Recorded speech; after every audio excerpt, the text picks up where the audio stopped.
Oh snap, today we're going to be talking about Harley Davidson dealership experiences. I've had some bad ones, guys. Don't think through this video I'm just knocking Harley Davidson as a whole. I love their motorcycles. Their motorcycles are great, they sound great, they look great, they look freaking amazing. And honestly, like I said in my Indian dealership experience video, I'd probably have a Street Bob sitting here or another Harley Davidson motorcycle, maybe a Fat Bob or something like that, sitting right here instead of this Indian Scout Rogue.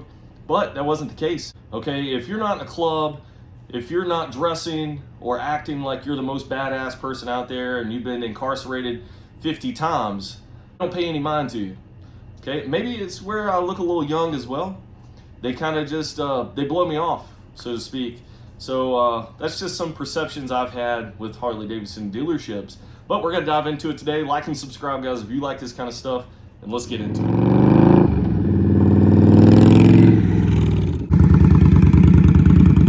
All right, so Harley Davidson dealerships, when you walk in, the very first thing you notice, or what I've noticed, maybe it just depends on where you live or whatever, but they have like an atmosphere going on, right? You walk in, you got people with bandanas, beards, leather vests. They all look like they're in some type of club. You might be a little afraid to look at somebody the wrong way or maybe stare at somebody. It's like when you pull up at a stoplight and you're in a bad part of the neighborhood and you don't want to look over and make eye contact with old Joe beside you there because you don't know if he's gonna pull out a gun and shoot you because you looked at him the wrong way. That's kind of what I feel like when I go into a Harley dealership, and I've been in quite a few. And it's kind of the same consistent feeling across the board. Hey, I'm just a regular guy, right? I like to think I'm like the cool dad or whatever. I'm just a regular dude. I'm not trying to prove anything. I'm not in a club. I just wanted to ride a motorcycle. And Harley did make that happen for me. Okay, I had to go to India to make that happen because their atmosphere was completely different. Regular guys that love riding motorcycles. Not the case with Harley. So the atmosphere just didn't fit for me. I didn't fit in, right? And half the time when I went to Harley Davidson dealerships, I have Wranglers on, I have cowboy boots on, like regular dude stuff, right? Still didn't feel like I fit in, right? I didn't have enough leather on, I didn't have enough chains hanging off of me. And honestly, I think that they just didn't pay any mind to me because they didn't think I was serious about buying a motorcycle, right? I didn't look serious enough, so they didn't take me serious. So they kind of pick who they want to kind of go up to and try to help out. And that's not necessarily a bad thing for me because I don't like to be bothered too much. But we're going to talk about 3 different experiences I had, different times, and kind of the 3 different sales tactics they used on all 3 of these trips. So one of the first times I went into a Harley Davidson dealership, I was looking to buy a Iron 883, and I wanted to make it into like a bobber style motorcycle. I wanted to, chop it up. I wanted to, cut things down. I really wanted to customize this bike, put some, like 15-inch apes on that thing, really have like a nice bobber bike, and they sound great, they look great. So I went in to look at that bike, and I saw the bikes. Nobody even looked at me. Or they kind of looked up and they're just like, it's some kid. I think I was like 22 at the time or whatever. I was pretty young, 32 now, so that was 10 years ago. And I was looking at this Iron 883. Nobody even paid me any attention. But it's like I wasn't even there, right? So I was serious, right? I had some cash in hand. I had a good down payment. And I was gonna buy that motorcycle. I wanted that damn motorcycle. But I wasn't gonna let a dealership get the best of me, right? So, I asked somebody, I was like, hey, I'm serious about this motorcycle. And this dude's like, well, what bank are you finance it through or whatever? I was like, I have cash. And he's like, oh, well, he just came up with all these excuses, right? And it was like he almost didn't want me to buy that motorcycle. So instead of saying, okay, let's get this process going to buy this motorcycle, he said, well, that Sportster right there is too small for you. He's like, you're going to want a bigger motorcycle. You're going to outgrow that bike in 6 months. And I get it. that might be the case, right? Iron 883 doesn't have a lot of horsepower. It's a small bike. But I wanted a bobber motorcycle. I wasn't putting a passenger on that thing. I knew what I wanted, right? And I knew what I wanted to make. But this guy would not take that as an answer. He was like, no, you need to be on that Road Glide over there. Or you need to be on this Fat Boy or something like that. I can't remember what it was. Or it was like some kind of Dyna, I think is what it was back then. So he takes me over to the Dynas, and we're looking at this one, and it looked good, but I was like, you know what, I'm good. I'll think about all of these options and I'll be back, right? Really pointed me out of the dealership with how his sales tactics were. And I get it, sales tactics are going to be different based on wherever location, based on the salesman, but I've had a bunch similar to this, all right? That just did not work for me. So we didn't even get to pricing. We didn't even get to anything, right? He drove me out the door, and I was in my truck thinking, what just happened? This guy didn't even want to make a sale. What happened? Their whole goal is to make sales, and this dude couldn't make a sale. He drove me out the door. So I was a little confused. So the second experience we're going to talk about is when they just don't leave you alone. And the second time I tried to give Harley Davidson a shot, I went in looking at an Iron 883 again. I think I was looking at some of the 1200 options as well, and they just wouldn't leave me alone. I couldn't even hardly sit on the bike because the dude kept sitting on the bike and trying to tell me about everything and all these aftermarket parts they had put on it because it was a used bike. And I swear, I couldn't even talk to my wife about, hey, how do I look on the bike? Hey, take a picture of me on the bike. Does this thing look too small? Because I got that in the back of my head now, because the last experience I had, the guy saying it's just too small for you. And we couldn't even talk about it. And, they actually gave me a price. I mean, granted, this was probably 8 years ago. They actually gave me a price of the bike back then. And I think it was maybe because it was a used bike. I hadn't even looked at their new bikes because they were just out of my price range at that point. So I don't know if their pricing was advertised back then, but that's one thing we're going to talk about. Their pricing approach is just dog shit to a T. And but they gave me a price on this one, and still they just wouldn't leave me alone. I was like, hey, can you give me a second to talk to my wife? And then they just interject on why I should buy this motorcycle. And at that point, me and the wife's just like, let's just go, right? They're just too pushy. And then trying to push you into other bikes as well, because once again, they're saying, oh, well, as Sportster, you want to put your wife on the back of that, you're not going to be able to do it. You're going to have to buy a 2-up seat. And I'm like, I'm not buying this for me and my wife. I'm buying it for me. I want a daily driver. I want a bobber. Yeah, I shouldn't even be explaining myself to a dealership that's trying to make some money off me. But I had to. But ultimately, me and the wife ended up just walking away from that deal anyway. So the last one we're going to talk about is the most recent one. Before I purchased this motorcycle, I was really wanting a Harley Davidson Street Bob.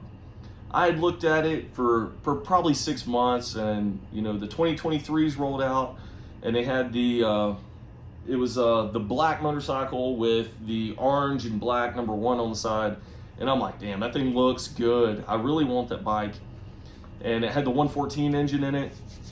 So I looked at them online, and the online pricing, they don't even give you a price. You're looking at the new bikes, it says call for price. Well, I called for the price, right? And they immediately want you to come in. They immediately want to run your credit, and I'm like, you're not running my credit. I just hung up, right? They won't even give you a price. When I walked into the dealership, and I've had buddies that tell me the same thing, because I got a bunch of buddies that ride as well, and they go into the dealership and they won't give them a price on the bike without running your credit first. And in my mind, I'm like, I know what the MSRP is. I can look at shit up, but how can you not give me a price of this motorcycle without running my credit? Why is my credit going to determine how much the price of this motorcycle is? It just doesn't make sense. That is going to determine your APR if you're financing. And that is it. That is it. That should not determine the price of that bike out the door. It should not determine it at all. It's a sales tactic that is not working for Harley Davidson. Harley, if you're listening to this, you need to change your approach. That's why Indian sales are going up. That's why other sales are going up and yours are going down, because your sales approach is dog shit. So change that. List your price. People might want to buy your motorcycles if you show your prices. It's making the customer go through a lot more work than they need to look at a price, such as calling. It's just, I shouldn't have to call to get a price. I should see the price. So that was my last experience. Going in, I was looking at this Street Bob. I was sitting on it. You know, the salesman was decently nice this time. And I don't know if it's because I was 10 years older and I maybe looked like I had a little bit more money than a 20-year-old would have. And I'm sitting on this Street Bob, and I said, okay, let's talk some numbers. Well, let's run your credit first. And I just give him this stare like, are we really going through this shit again? And I'm like, no, I know what the MSRP is. I want to see what you guys in this current market are pricing this bike as. He could not give me a number. So I said, you know what? I get it. I've been down this road several times. And honestly, I'd have a Harley Davidson motorcycle right now if you guys didn't play all these bullshit tactics to try to, I don't even know, you don't even try making a sale. They try pushing you to somewhere else, which is weird. I don't even get it. It leaves me mind boggled on what their sales tactic is. It just isn't working. They have all these ride-alongs, they have all these demo days to try to make sales, but when it comes down to the basis of making a sale, they can't execute it. I think it's the people they hire. They have the wrong approach in mind. It's like, be a human, be nice to the customer, make the customer feel welcome, give them an honest price, and let's talk numbers. Like, it's easy. And I'm not even a salesman, but it just seems too easy. Harley cannot execute a sale to save their life. So with that, you know, we couldn't talk numbers on the bike because he just failed to do it. And then once again, they go into their sales tactic that has been consistent across all of my experiences. Oh, well, that Street Bob, you know, if you plan on carrying your wife on the back, even though it has a passenger seat already, she ain't gonna be comfortable. You're gonna need that Road Glide. And then they push you to a $30,000 motorcycle, and the Street Bob's like sitting at like 18 to 20, but they wanna push you to that next biggest thing. Let's get you in that Road Glide. Your wife's gonna be way more comfortable. You're not gonna outgrow that bike. Yeah, but that's not the bike I want. It's not the bike I want. That's the bike you want me in. So once again, that's the most consistent one I've had at the Harley dealership, is they try to push you to that next bigger bike. I get it. They're trying to make a commission off of it. But I can't even tell you how a financing experience would be at Harley because I've never even gotten that far yet. They have shut me down before I've even gotten to a financing agreement. They just can't execute a sale. And I'm sure they would rape all their people on the financing too. All those add-ons and stuff, they probably don't even explain to the buyer what they're getting into. They just go ahead and probably throw that stuff in. Customers may or may not see that drafted up in that contract and call bullshit. But if you're going to execute a Harley sale, definitely look through that contract to see all those add-on costs, because you probably don't need them, and call BS on that. So once again, this is kind of my experience. If you're looking for a good experience, I would strongly suggest going over to Indian. At least just go to one of their dealerships and give them a try. You know, you don't even have to try to fit in with Indian. You just go in and you're like, holy shit, these guys are just regular dudes. You know, the last time when I bought this bike, I sat down with the salesman after we talked numbers, and he was going through, you know, doing all the numbers, putting it in and all that after we had agreed on the sale. And he was a veteran, you know, I'm active duty, and we just talked about military stuff. We had a common ground to talk on, and it was easy. I didn't have to go in and talk about, how I wish I was in a club, or I want to fit in so I can ride a Harley, and, justify stuff to be able to ride a motorcycle. You don't have to do that with Indian. Give Indian a try if you've never been into one of their dealerships. Probably would be a life-changing experience, honestly, if you've been dealing with Harley dealerships like I have in the past. Just a huge turnoff for me. I won't even walk into a Harley dealership anymore, and I like Harley Davidson bikes. So if I plan on buying a Harley Davidson bike, I'm probably going to go to an Indian dealership and buy a used Harley Davidson motorcycle. That's also a better option. Go to a Yamaha dealership, go to Honda or any other manufacturer that sells used bikes, and find a Harley Davidson that way.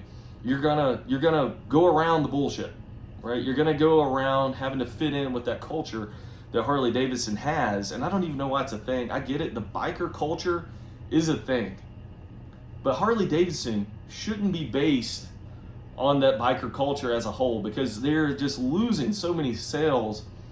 And I think they're trying to get there, right? They got their Harley Davidson Sportster S. It's kind of like a sport bike type crossover.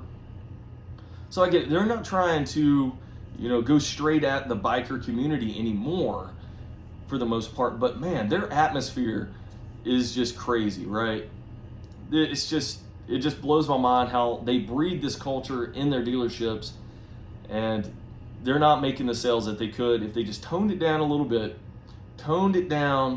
and let normal people come in and buy motorcycles, and treat those normal people like the normal people, and not treat them like they should be dressed something else.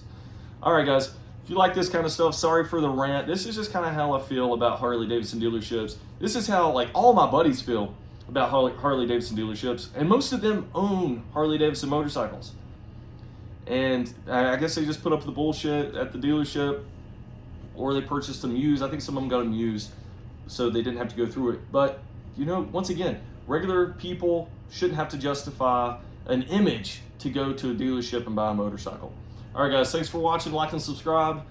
Let me know how your dealership experiences are in the comment box below. Everybody has different experiences.